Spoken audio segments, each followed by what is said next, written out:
Assalamualaikum warahmatullahi taala wabarakatuh.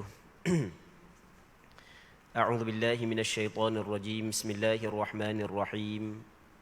Alhamdulillahi rabbil alamin wassalatu wassalamu ala asyrafil anbiya'i wal mursalin sayyidina Muhammadin wa ala alihi wa sahbihi ajma'in. اللهم رب اشرح لي صدري ويسر لي أمري واحلل عقدة من لساني يفقه قولي ولا حول ولا قوة إلا بالله العلي العظيم. اللهم انفعنا بما علمتنا وعلمنا ما ينفعنا وعلمنا ما جهلنا وذكرنا ما نسينا. اللهم يسر ولا تعسر رب تمم بالخير. اللهم افتح علينا فتوح العارفين وفقنا توفيق الصالحين. اللهم لا سهل إلا ما جعلته سهلا وأنت تجعل الحزن إذا شئت سهلا. InsyaAllah kita sambung semula pengajian kitab Bulughul Maram yang dikarang oleh Al-Imam Al-Hafidh Ibnu Hajar Al-Asqalani rahimahullahu subhanahu wa ta'ala, iaitu kitab yang membincangkan tentang hadis-hadis yang berkait dengan hukum hakam. Jadi minggu lepas dan minggu sebelumnya kita bincang berkenaan dengan hadis yang berkait dengan ibadat korban. Jadi habis dah perbincangan hadis-hadis yang berkait dengan ibadat korban. Jadi pada malam ni kita sambung tempat asal kita, iaitu sambungan daripada bab syarat-syarat dalam jual beli. Muslimin muslimat yang dirahmati oleh Allah Subhanahu wa taala. Sebelum daripada ni pernah kita sebut pada permulaan bab jual beli adalah kita mendalami berkenaan dengan hukum hakam jual beli dan syarat-syaratnya adalah perkara yang cukup penting. Mendalami hukum hakam jual beli adalah benda yang amat-amat penting. Kerana kita setiap hari kita berjual beli. Yang keduanya, di sana ada hukum-hukum dalam jual beli.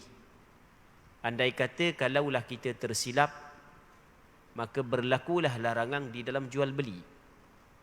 Sehingga diriwayatkan di zaman Sayyidina Umar bin Al-Khattab radhiyallahu taala anhu bahawa Sayyidina Umar melarang orang masuk ke pasar kalau sekiranya orang itu tidak belajar bab jual beli, sebab dibimbangi akan jatuh ke dalam riba.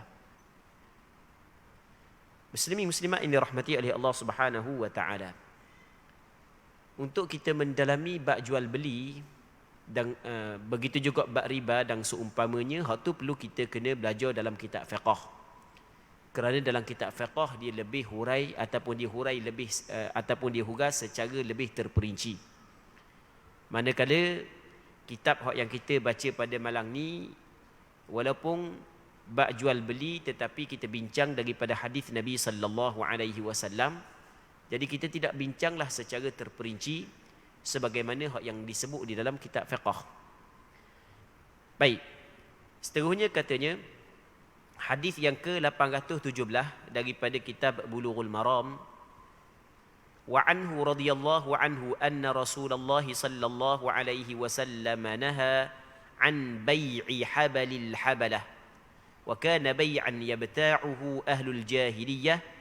كان الرجل يبتاع الجزور إلى أن تنتج الناقة ثم تنتج التي في بطنها. متفق عليه واللفظ للبخاري. Maksudnya, dan diriwayatkan daripada Abdullah bin Umar juga radhiyallahu anhuma bahawasanya Rasulullah sallallahu alaihi wasallam menegah dan melarang daripada jual anak binatang di dalam perut ibunya. Dan adalah ia jual beli yang berjual beli akan dia oleh orang-orang zaman jahiliah dulu. Adalah seorang lelaki membeli unta betina hingga beranak unta itu dibayar harganya. Kemudian beranak yang dalam perut ibunya. Hadis ini dikeluarkan oleh Imam Bukhari dan Muslim di dalam kitab sahih bagi keduanya. Dan lafaz ini adalah lafaz bagi Imam Bukhari. Dalam hadis ni Abdullah bin Umar menceritakan kepada kita yang mana Rasulullah sallallahu alaihi wasallam melarang jual yang dinamakan sebagai habalil habalah. Maksud dia jual habalil habalah ni, maksudnya adalah ini adalah salah satu cara jual beli yang dilakukan oleh orang Arab jahiliyah dulu. Yang mana seorang lelaki dia membeli seekor unta, bayaran dia adalah setelah daripada unta tersebut melahirkan anak dan anak dia besar, melahirkan pula anak yang lain. Itu bayaran dia. Jadi maksudnya antara jual beli yang dilakukan oleh orang Arab dulu, dia beli unta daripada seorang dengan bayaran ataupun beli secara berhutang. Dah nak bayar bila bayar nanti unta ni beranak, anak dia besar, dapat anak pula, baru sampai masa bayar. Maka jual beli begini dilarang oleh Nabi sallallahu alaihi wasallam. Dia benda yang dilakukan oleh orang Arab jahiliyah yang bukan melibatkan ibadat. Benda yang dilakukan oleh orang Arab jahiliyah yang bukan melibatkan ibadat, adakala diakui oleh agama. Maksudnya benda yang dilakukan oleh orang Arab ketika itu dipersetujui oleh agama. Dan adakala tidak dipersetujui oleh agama. Jadi antara benda ataupun jual beli yang tidak dipersetujui oleh agama adalah masalah jual beli yang kita cerita saat ni. Okey, zaman kita kata mana zaman kita? Zaman kita ataupun kita buat satu kaedah yang lebih mudah untuk kita faham. Jual beli secara berhutang tetapi bila nak bayar tu tidak ditetapkan, itu adalah dilarang oleh Nabi sallallahu alaihi wasallam. Jadi kita beli suatu barang secara berhutang tanpa menetapkan tempoh pembayaran dia bila, ataupun tempoh pembayaran saat itu tidak diketahui bila, maka ia dilarang oleh agama. Jadi biar kena tetapkan bila yang perlu kita kena bayar untuk mengelak daripada berlaku perbalahan. Baik. Seterusnya katanya wa anhu radhiyallahu anhu anna Rasulullah sallallahu alaihi wasallam naha an bai'il wala wa an hibatihi. Dan diriwayatkan daripada Abdullah bin Umar radhiyallahu anhuma juga bahawa Rasulullah sallallahu alaihi wasallam telah menegah dan melarang daripada berjual ataupun daripada menjual wala dan hibahnya hibah wala. Hadis muttafaqun alaih, bersetujuan atasnya riwayat Bukhari dan Muslim. Muslimin muslimat yang dirahmati oleh Allah Subhanahu wa taala. Hadis ni Abdullah bin Umar menceritakan kepada kita bahawasanya Rasulullah larang jual wala. Begitu juga Rasulullah larang beri kepada orang wala. Wala ni benda wala. Wala ni tidak ada di zaman kita. Wala ni ada di zaman ketika adanya hamba. Zaman kita tak ada hamba, maka tidak ada wala. Wala ni adalah suatu hubungan yang ditetapkan oleh syarak, yang terjadi, yang wujudnya hubungan ini adalah apabila penghulu memerdekakan seorang hamba. Okey, kita kata ni hamba kita. Ni sebagai contoh, ni hamba kita. Tak kira lah nama dia hamba kita pun. Sa'ad ke Sa'id ke Dalah ke, tak kira lah. Ni hamba kita. Kita penghulu, ni hamba kita. Apabila kita memerdekakan hamba kita, maka di sana ada hubungan di antara kita dengan bekas hamba kita, yang mana hubungan itu nama dia sebagai wala. Ada hubungan di antara kita dengan hamba kita, yang mana hubungan itu dinamakan sebagai wala. Kita nikah dengan seorang perempuan. Kita nikah dengan seorang perempuan. Maka perempuan tu ada hubungan dengan kita. Hubungan yang terjadi melalui nikah. Sama juga, hamba ni ada hubungan dengan kita, yang mana hubungan ni dinamakan sebagai wala. Baik. Wala ni dapat kepada siapa? Dapat kepada tuang yang memerdekakan hamba. Dan benda kelebihan wala. Okey, kelebihan wala begini. Apabila dia adalah bekas hamba saya, dia adalah daripada kumpulan saya. Dia adalah daripada keluarga saya. Okey, itu sebagai contoh. Ketika dia meninggal dunia, hamba tersebut meninggal dunia, antara ahli waris dia adalah saya. adalah antara ahli waris dia adalah tuang yang memerdekakan dia. Jadi kalau dia mati, hamba tu hak yang telah dimerdekakan oleh kita, tiba-tiba dia kerja pitih apabila kita merdekakan dia, lepas tu dia kerja pitih banyak, harta banyak, tiba-tiba dia mati tanpa meninggal ahli waris, anak dia tak ada, isteri dia tak ada, ayah dia tak ada, maka kita berhak mendapat pusaka daripada bekas hamba kita. Atas dasar dia kita dapat pusaka daripada bekas hamba kita, atas dasar walak nama dia. Baik. Nah, sebenarnya walak banyak lagi lah hubungan antara kita dengan dia. Apabila kita merdekakan seorang hamba, okey, ada hubungan di antara kita dengan dia dinamakan sebagai walak. Boleh tak kita nak jual kepada orang? Gini lah, walak hamba aku saat ni tu, bekas hamba aku tu aku jual kamu, mau bayar lah. Boleh 10,000 pun tak apa. Sebab aku tengok hamba aku ni tak ada anak, tak ada bini ni, harta banyak oh. Jadi kalau mau ambil beli dengan aku walak tu untung besar kat murah. Boleh tak gitu? Tak boleh. Nak jual tak boleh, nak hebah pun tak boleh. Okey, itu maksud daripada hadis. Cuma hadis ni kita di zaman kita tak ada. Tapi mungkin akan datang, mungkin berlaku ada semula hamba, dan maka kita kena tahulah hukum ini. Baik, habis itu. Seterusnya, wa an Abi Hurairah radhiyallahu anhu qala naha Rasulullah sallallahu alaihi wasallam an bai'il hasah wa an bai'il gharar. Daripada Abi Hurairah radhiyallahu anhu katanya, Nabi sallallahu alaihi wasallam melarang, Rasulullah sallallahu alaihi wasallam melarang daripada jual dengan lempar anak batu. Dan Rasulullah sallallahu alaihi wasallam melarang daripada jual beli yang ada tipu daya. Hadis ini diriwayat oleh Imam Muslim di dalam kitab sahihnya. Muslimin muslimat yang dirahmati oleh Allah Subhanahu wa taala. Abu Hurairah dia menceritakan kepada kita antara jual beli yang dilarang oleh Rasulullah sallallahu alaihi wasallam. Dalam hadis ini ada dua jual beli yang Rasulullah sallallahu alaihi wasallam larang. Ada dua jual beli yang Rasulullah larang. Yang pertamanya dia panggil jual beli anak batu. Bukan jual beli anak batu ni kita beli batu-batu pasir gitu, bukan. Jual beli anak batu ni maksud dia apa? Maksud dia, ulama ada beberapa penafsiran. Antara penafsiran yang dibuat oleh ulama berkait dengan jual beli anak batu begini. Antara penafsirannya, kita sebagai penjual sebagai contoh. Ni barang kita ada depan, barang kita banyak depan barang kita banyak depan tiko ada, baju ada, piyuh ada, banyak barang depan kita Ni atas meja kita banyak Kita kata orang pun nak mari beli. Nak beli barang. Boleh beli barang atas ni. Mung bayar 10 ya. Lepas tu barang saat ni tu hak yang aku lepar batu, jatuh batu, hak tu hak yang aku jual 10 ya. Jadi tak ada pilihan. Pembeli tak ada pilihan. Jadi aku jual kepada mung satu barang di atas meja ni dengan harga RM10. Barang tersebut adalah hak yang kena batu. Itu maksud jual anak batu. Itu yang dimaksud hak yang Rasulullah larang. Jadi kalau dia sebenarnya jual beli ni, dia mesti kena ada saling redha dan meredai di antara penjual dan pembeli.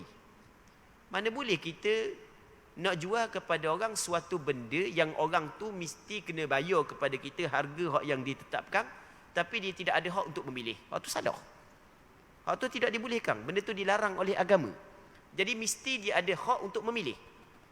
Lepas tu dia pilih barang hak yang dia nak dan dia bersetuju dengan harga hak yang kita letak, barulah kita akan jual beli, maka barulah sah jual beli tersebut. Jadi ni jadi harga kita tetap dah. Barang tak tahu ikut barang mana. Kalau kena hak mahal tak apa lah. Kalau kena hak tak mahal tak boleh. Baik. Okey, sebagai contoh, kita buat contoh yang lain. Di tempat kita tak ada orang jual anak batu lah ni. Cuma benda hak yang sama, dia sebenarnya masuk dalam hukum dia dilarang oleh Nabi sallallahu alaihi wasallam. Ada kedai, setengah kedai tu kan dia ada mesin, barang dalam macam-macam.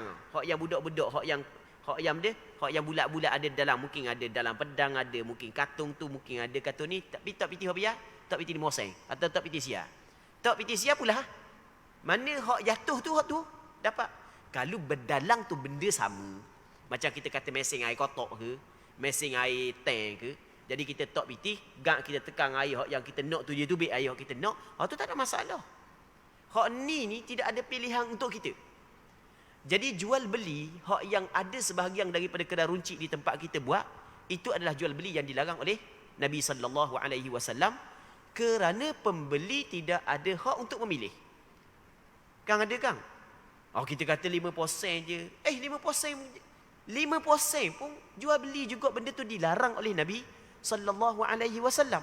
Tidak kira 5% ke 100 ke 200 ke, tidak kira. Tak faham kang? Ambil kita kabur sekali lagi ya. Ada setengah kedai tu dia ada dalam kotak ke, barang hak duk dalam tak sama. Barang duk dalam tu tak sama, benda tak sama.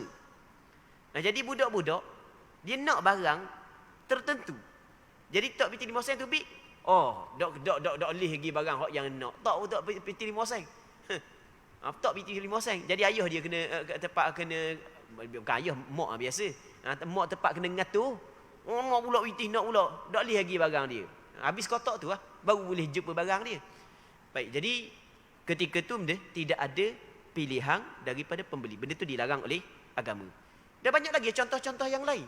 Jadi kita tengok sendiri, andai kata pembelian yang telah ditetapkan harga sekian-sekian, tetapi pihak pembeli tidak dapat memilih manakah barang hak yang perlu dibeli, hak yang dia akan dapat, maka itu dilarang oleh Nabi sallallahu alaihi wasallam, disama dengan jual bai'il hasah, hak yang disebut dalam hadis ini. Ini kita kena berhati-hati. Kita duk fikir berapa gelap perut berapa jadi kerah hati berapa jadi malas untuk buat ibadat berapa rupa-rupanya kita telah memasukkan ke dalam mulut kita benda hak yang dilarang oleh agama. Tu di antara benda hak yang dilarang oleh agama, hak yang perlu kita kena berhati-hati. Yang keduanya dalam hadis ni, antara benda hak yang dilarang oleh Rasul adalah jual beli hak yang ada tipu daya. Itu adalah dilarang oleh Nabi sallallahu alaihi wasallam. Jual beli benda hak yang tidak jelas. Mesti sesuatu benda mesti kena jelas. Kalau tidak jelas, hak tu tidak dibolehkan. Baik. Katanya wa anhu radhiyallahu anhu anna Rasulullah sallallahu alaihi wasallam qala man ishtara ta'aman fala yabi'hu hatta yaktalah. Dan diriwayatkan daripadanya, yakni daripada Abi Hurairah radhiyallahu anhu, bahawasanya Rasulullah sallallahu alaihi wasallam telah bersabda, sesiapa yang membeli makanan, maka tiada boleh menjual ia akan dia hingga menyuka ia akan dia. Dia tidak boleh menjual hingga dia menyuka makanan tersebut. Rawahu Muslim, telah meriwayat akan dia oleh Imam Muslim. Jadi dalam hadis ni Abu Hurairah menceritakan kepada kita, ni melibatkan pembeli sesiapa yang membeli makanan, kalau orang tu beli makanan, maka dia tidak boleh jual balik makanan yang dia beli sehingga dia suka dulu. Suka ni maksud dia suka, dia kena ambil dulu. Kita beli makanan, dah minta makanan 4 cupok, beras ni 4 cupok, beras ni segatang. Dulu pakai dia pakai suka. Kita ni pakai kilo. Contoh, kita pergi beli beras, minta beras boleh 10 kilo. Tuang dia suka. Okey, apabila suka, dia telah mengasingkan daripada hak stopwatch besar, dia bagi dah kepada kita, kita terima dah beras tersebut, barulah boleh kita jual kepada orang lain. Ini maksud dia.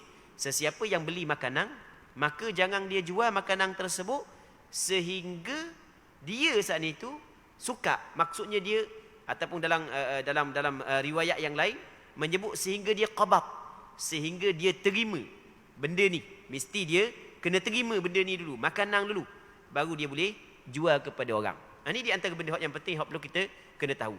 Baik, muslimin muslimat yang dirahmati oleh Allah Subhanahu wa taala. Kita buat contoh lah, kita buat contoh. Ini kita buat contoh. Makanan banyak sebenarnya makanan. Kita buat contoh nasi. Makanan kau nasi. Saat ni beras. Kita buat contoh nasi. Okey, kita beli nasi dengan tuang kedai. Kita kata, "Makcik, nasi ni berapa? Nasi atas meja ni berapa Kita kata, makcik tu kata nasi yang atas meja ni semua sekali ada dalam 30 buku. Kata makcik tu. Gini amun nak belaka makcik 30 buku. Okey, amun nak belaka. Kita bayar piti. Tapi kita dah ambil lagi. Barang ni kita dah ambil lagi. Tiba-tiba ada orang nak beli dengan kita sebelum daripada kita ambil. Baik, kita jual. Saat ni kita kata 30 buku, kita tak 100 ya. Kita tu jual 120 kita jual. Dah kita kan peniaga kan. Dah ada dah pembeli ni terus kita jual. Tidak boleh kita jual melainkan setelah daripada kita terima nasi tersebut. Mesti kita kena ambil dulu, baru boleh kita jual. Baik. Muslimin muslimat yang dirahmati oleh Allah Subhanahu wa taala. Soalannya, kenapa dah lewat gitu? Apakah alasannya?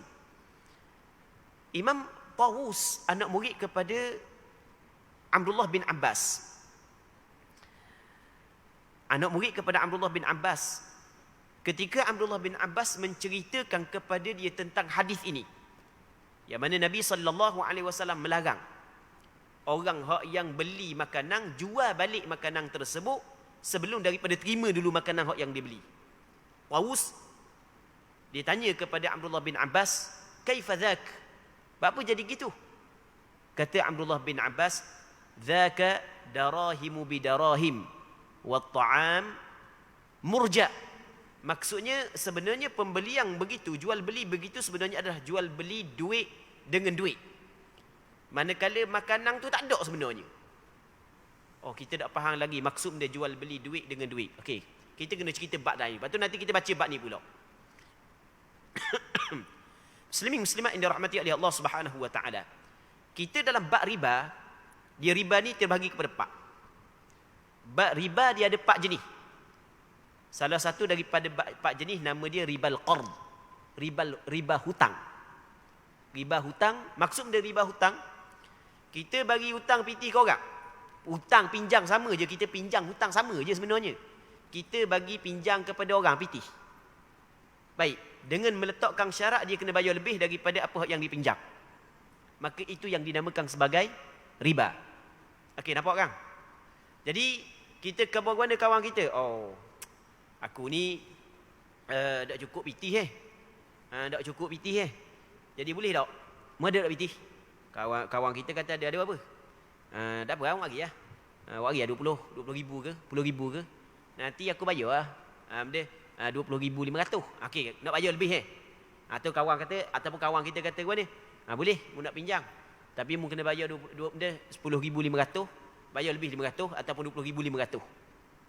Baik, tu dipanggil dia riba. Hukum dia adalah haram. Hukum dia adalah salah. Nah, cuma dia kita kena bezakan selagi sebelum daripada kita bincang bab ni. Dia kalau kita tidak menetapkan di dalam akad. Maksudnya kita berhutang dengan kawan kita 10,000 dan memang kita ketetapannya kena bayar juga 10,000. Hak tu tidak riba. Tapi nanti apabila kita bayar kat kita bayar lebih, hak tu comel. Tu lainnya. Hak riba saat itu kita telah meletakkan syarat. Mu nak berhutang dengan aku boleh, tapi mu kena bayar lebih. Ataupun tak apa, aku berhutang mu, aku bayar lebih. Okey, hak tu adalah riba. Tapi kalau kita tak letak syarat pun, jadi kita bagi hutang dia 10,000, memang dia bayar 10,000, memang gitulah. Tapi masa dia bayar, saat itu dia bayar lebih, hak tu sebenarnya comel. Hak tu tak riba. Bahkan hak tu hak yang paling afdal. Dalam hadis yang diriwayat oleh Imam Muslim, kata Nabi SAW, "Inna khiyaran nas ahsanuhum qada'a." Sesungguhnya manusia yang paling baik adalah manusia yang paling comel di dalam menunaikan hutangnya. Jadi bukan setakat dia bayar kadar hak yang dia berhutang, bukan dia bayar lebih. Hak tu comel. Tapi menetapkan, mewajibkan orang bayar lebih, maka hak tu adalah dilarang oleh agama. Itu yang dinamakan sebagai riba al-qard. Okey. Kita sekarang ni PT 100, ya, kita beri hutang ke kawan kita. Kita suruh dia bayar apa? 120. Okey, itu yang dinamakan sebagai riba al-qard. Okey, berarti molek. Ketika Rasulullah larang seorang beli makanan untuk jual balik makanan tersebut tanpa qabad ataupun tanpa terima sebelum daripadanya, Rasulullah sallallahu alaihi wasallam larang kerana dia, kerana kata Abdullah bin Abbas ketika Tawus, anak murid Abdullah bin Abbas tanya, ketika kerana dia, Tawus tanya Abdullah bin Abbas, kata Abdullah bin Abbas, kerana jual beli tersebut adalah jual beli duit dengan duit. Manakala makanan tak ada. Okey, boleh faham ke tak? Okey, saya nasi tadi, kita kata nasi ada 30 buku. Harga 100 riyal. Saya bayar harga 100 riyal. Nasi tersebut saya dah ambil. Saya jual pula dengan harga 120. Itu maksud dia duit dengan duit. Di situ ada riba. Tapi kalau kita ambil dulu barang, maka hal tu tidak ada riba. Okey, boleh nampak kan? Okey, itu maksud Abdullah bin Abbas. Jangan main. Nampak benda kecil aja. Tapi ramai orang tak tahu tak tahu. Oh, badan pun kerah ngap perut. Gelak ngap hati. Rupa duk makan riba, rupanya. Ini benda penting yang perlu kita kena faham, yang perlu kita kena tahu. Rupanya berlaku pertukaran duit dengan duit. Duit kita 100, kita ambil duit orang 120. Begitu jadi ceritanya. Sebab itulah kena qabab dulu, kena terima dulu. Ini adalah antara alasan yang disebut oleh Abdullah bin Abbas radhiyallahu taala anhuma. Jadi untuk mengelak daripada benda yang salah di dalam agama adalah apabila kita beli itu kita terima dulu. Tak apa nak jual pula. Ni tangan kita pun dah stok, maka kita tiba-tiba kita jual kepada orang lain, maka itu adalah dilarang oleh agama. Dia sebenarnya terima, dia tidak syarat kita sendiri. Kita boleh wakil orang lain tolong terima, kita bayar, mu tolong ambil barang aku kejap. Kita wakil orang lain, boleh. Tapi yang penting mesti kita kena terima barangan tersebut. Baik. Muslimin muslimat yang dirahmati oleh Allah Subhanahu wa taala. Dalam hadis ni Rasulullah sallallahu alaihi wasallam kata makanan. Maka apabila Rasul kata makanan, maka sepakat ulama mengatakan bahawasanya kita sebagai pembeli apabila kita beli makanan, kita tidak boleh jual balik kepada orang lain, melainkan kita kena terima dulu makanan tersebut. Sepakat ulama, tak ada khilaf dalam masalah makanan. Soalannya, adakah perkara yang selain daripada makanan hukum dia sama dengan makanan? Contoh kita beli rumah. Kita bayar rumah kepada pembeli, rumah kita bayar. Sebelum daripada kita ambil kunci, maksudnya kita tidak terima lagi rumah, tiba-tiba kita jual kepada orang lain. Okey, boleh faham dengan harga yang lebih mahal. Adakah dia mengambil hukum yang sama? Sama juga baju bukan makanan. Kita beli baju, kita tak terima lagi, tiba-tiba kita jual balik kepada orang lain. Macam kita kata zaman lain ni. Zaman lain ni mudah kan? Tak perlu terima pun. Pakai orang kita beli dengan orang kita beli dengan orang lain, lepas tu kita suruh orang lain saat itu hantar kepada orang tu lalu. Okey, kita tak terima lagi. Adakah dia mengambil hukum yang sama ataupun hukum yang berbeza selain daripada makanan?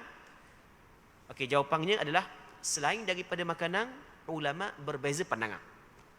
Kalau bab makanan, hak tu sepakat ulama mengatakan dilarang. Selain daripada makanan, berlaku khilaf di kalangan ulama. Ada sebahagian daripada ulama mengatakan bukan hanya makanan saja, bahkan melibatkan ke semua jual beli. Dan ini pandangan mazhab Imam Syafi'i. Kerana Abdullah bin Abbas, antara seorang sahabat yang meriwayatkan hadis ini, menyebut dalam perkataan dia, kata Abdullah bin Abbas dalam hadis yang diriwayat oleh Imam Muslim, kata Abdullah bin Abbas, ahsibu kulla syai'in mithlahu. Aku menganggap setiap sesuatu sama dengan makanan. Maksudnya, beli apa jual benda sekalipun, kalau kita nak jual balik, jangan kita jual, melainkan setelah daripada kita terima dulu barang tersebut. Namun di sana ada pandangan sebahagian daripada ulama fiqh yang lain, mereka beranggapan bahawasanya benda yang selain daripada makanan tidak termasuk dalam larangan. Hak yang dilarang hanya makanan sahaja. Tapi mazhab Imam Syafi'i mengatakan tak, bukan makanan sahaja, bukan selain daripada makanan pun sama juga. Makanan yang menjadi asas kepada kehidupan kita dilarang kita buat begitu, apatah lagi kalau benda hak yang bukan menjadi asas. Baik. Ini benda yang penting. Jadi walaupun benda yang selain daripada makanan ada khilaf di kalangan ulama, tapi kita dalam bab ni, dalam bab benda hak yang dilarang oleh Rasulullah, mesti kita kena berhati-hati. Apatah lagi melibatkan jual beli, yang duit saat itu kita akan makan, kita akan bagi anak kita makan, anak bini kita makan. Dan makanan yang halal, dia akan membentuk akhlak yang baik. Makanan yang haram, dia akan membentuk akhlak yang tidak baik. Baik, ini benda yang penting, muslimin muslimat yang dirahmati oleh Allah Subhanahu wa taala. Baik, cuma kita nak bincang secara panjang lebar lagi bab ni, itu kena masuk dalam kitab fiqh. Seterusnya, wa anhu radhiyallahu anhu qala naha Rasulullah sallallahu alaihi wasallam an bai'ataini fi bai'ah.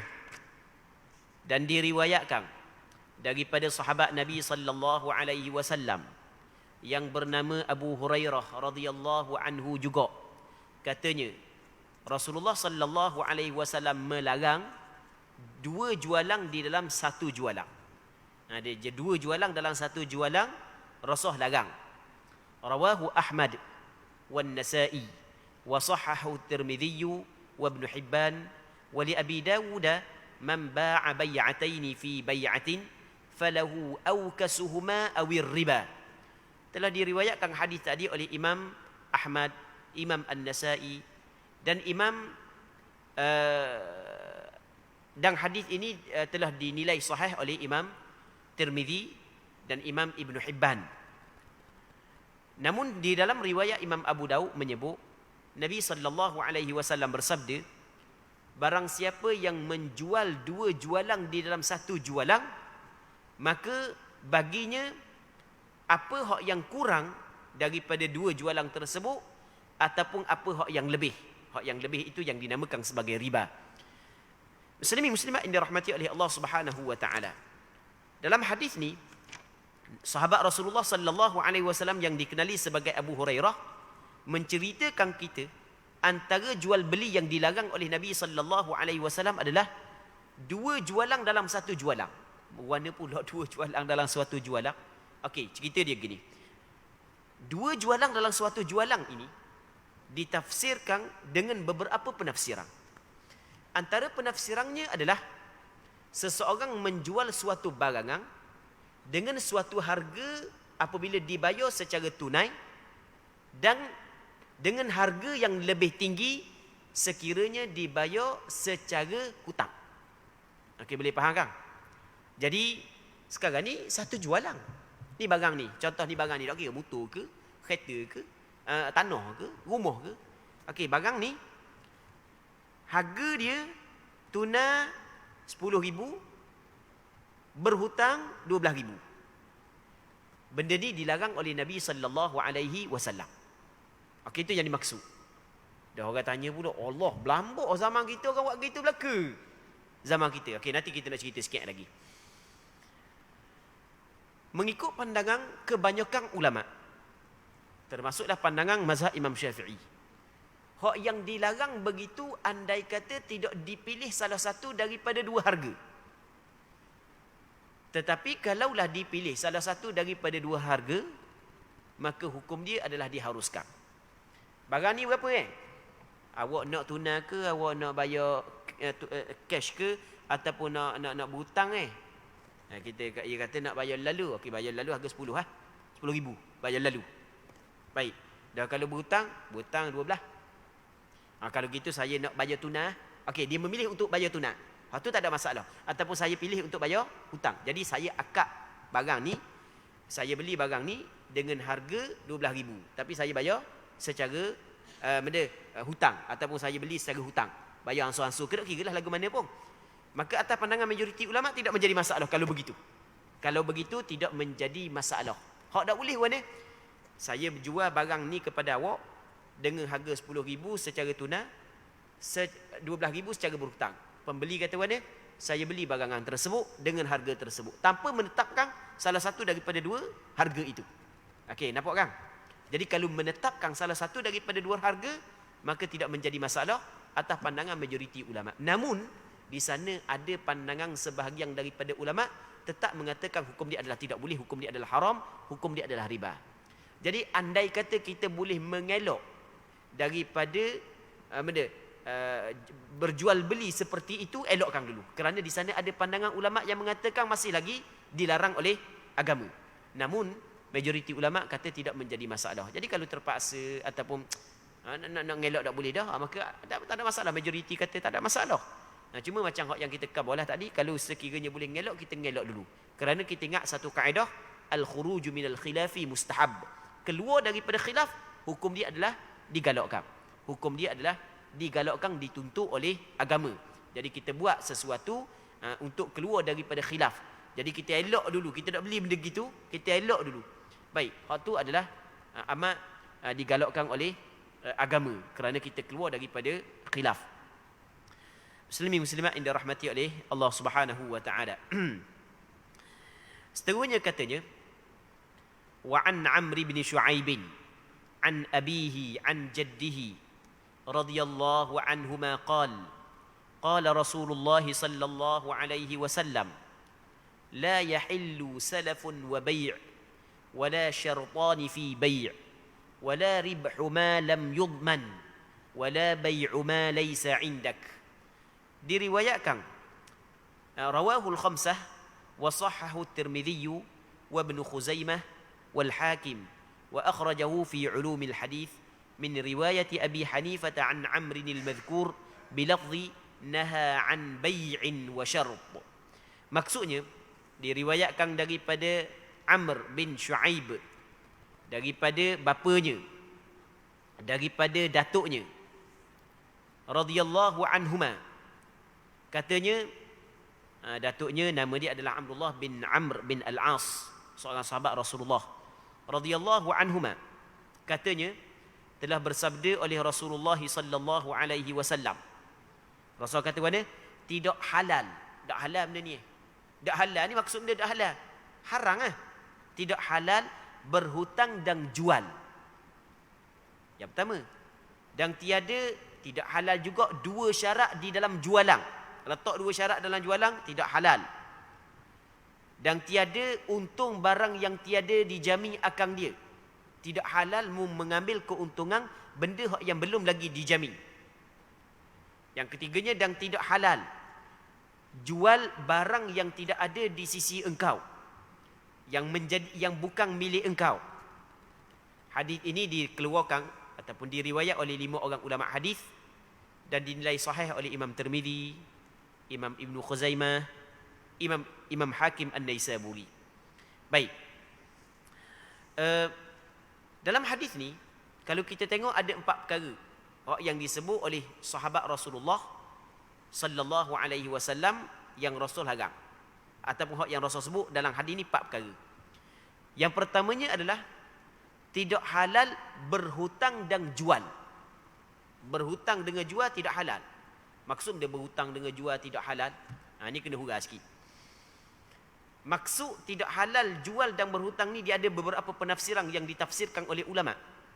Antaranya adalah kita khabar kepada kawan kita. Baik. Kita khabar kepada kawan kita, aku bagi hutang kepadamu dengan syarat mu jual barangmu kepada aku. Okey, aku bagi hutang kepadamu dengan syarat mu jual barangmu kepada aku. Kawan kita kata mana? Aku nak guna PT Banyak mana nak guna? 10,000 ada. Oh, parak pun 10,000. Nak guna 10,000. Okey. Boleh nak berhutang aku 10,000. Tapi dengan syarat mutu jual. Bukan aku nak saja nak jual mu jual mutu muka aku. Mu jual mutu muka aku sebab dia minat mutu tu. Atau jual kereta ke, jual tanah ke, tak kira. Jadi dia bagi hutang kepada kawan dia dengan meletakkan syarat kawan dia saat itu kena jual rumah dia kepada jual rumah kepada dia ataupun jual motor kepada dia. Okey, hak tu adalah dilarang oleh agama. Soalannya apa dia larang? Sebab mana salah buat kerja gitu? Okey, kita jawapannya adalah di sana ada satu kaedah. Berarti molek satu kaedah. Kata ulama kaedah dia, kaedah ni berbunyi kullu qardin jarra naf'an fahuwa riba. Setiap hutang yang dapat menarik manfaat ia dikirakan sebagai riba. Setiap hutang yang dapat menarik manfaat ia dikirakan sebagai riba. Ketika kita nak bagi hutang kepada orang, maka kita nak mengambil manfaat daripada kita bagi hutang saat itu, kita suruh dia jual kepada kita. Itu yang dinamakan sebagai riba. Perhati molek. Ni benda penting. Kaedah yang disebut oleh ulama, setiap hutang yang akan kita mengambil manfaat daripada hutang tersebut ia dikirakan riba. Allahu Rabbi. Ini benda penting. Kadang-kadang kita tak sedar ni. Lah rupanya ada kesalahan yang kita buat. Hamba ada seorang guru hamba, seorang ulama besar lah, ulama besar ulama hak yang cukup alim dah dalam fiqh, khususnya fiqh mazhab Hanafi. Nama dia Syekh Mazin Bakir, hafizahullah subhanahu wa taala, seorang ulama daripada negara Syria. Dia pakar dalam bidang fiqh, memang cukup pakarlah dalam semua bidang. Dalam bidang dia jual beli ke, dalam bidang memang cukup pakar dia. Patut hamba ada kawan daripada masa tu hamba belajar di Syria tu, dalam sekelas hamba tu ada sahabat daripada Irang. Tapi ahli sunnah lah, bukan Syiah. Sahabat daripada Irang. Jadi dia nak balik, dia nak beli barang daripada Syria oleh Irang yang negara sana. Lepas tu piti tak ada. Jadi piti tak ada, dia berhutang dengan Tok Guru. Tok Guru banyak piti, berhutang dengan Tok Guru. Berhutang dengan Syekh Mazin Bakir. Dia berhutang dengan Tok Guru. Hamba tak ingat ada berapa jumlah dia berhutang. Apabila dia berhutang dengan Tok Guru saat ni tu, dalam kelas, masa tengah mengajar, tiba-tiba dia bagi coklat ke Tok Guru. Dia bagi coklat. Tok Guru ambil, Tok Guru akal, Tok Guru kau lain. Hamba duk fikir, apa dia buat gitu ah? Sebelum ni kalau bagi, ambil je, dia bagi ambil je. Tapi lepas daripada dia bagi berhutang saat ni tu, dia tak ambil dah. Allah, rupanya memang dia nak jaga sungguh. Sebab di sana ada kaedah, padahal tak ada masalah pun, sebab dia bukan meletakkan syarat dalam masa ketika berhutang saat ni tau. Tapi nak royak siapa kejaga tahap tu, ketika dia bagi berhutang orang, dia tak mahu ambil manfaat daripada orang yang dibutang, siapa benda yang diberi pun tak ambil juga. Tengok. Sebab memang di sana ada kaedah, kullu qardin jarra naf'an fahuwa riba. Setiap hutang yang dapat menarik manfaat, dia dikirakan riba.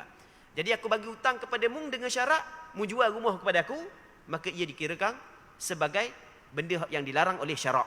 Kerana ada manfaat yang kita akan dapat daripada kita bagi hutang kepada orang lain. Baik. Muslimin muslimat yang dirahmati oleh Allah Subhanahu wa taala. Itu yang pertama. Yang keduanya adalah Nabi sallallahu alaihi wasallam melarang dua syarat dalam satu jualan. Apa yang dimaksud dua syarat dalam satu jualan? Ulama berbeza pandangan. Sebahagian daripada ulama mengatakan yang dimaksud dengan dua syarat dalam jualan ni adalah dua syarat yang tidak berkait dengan diri jual beli itu sendiri. Syarat ni dia tidak berkait dengan jual beli itu sendiri. Dia syarat yang lain, syarat yang lain yang tidak bersangkut paut dengan jual beli itu. Kalau dua dilarang, sebagai contoh.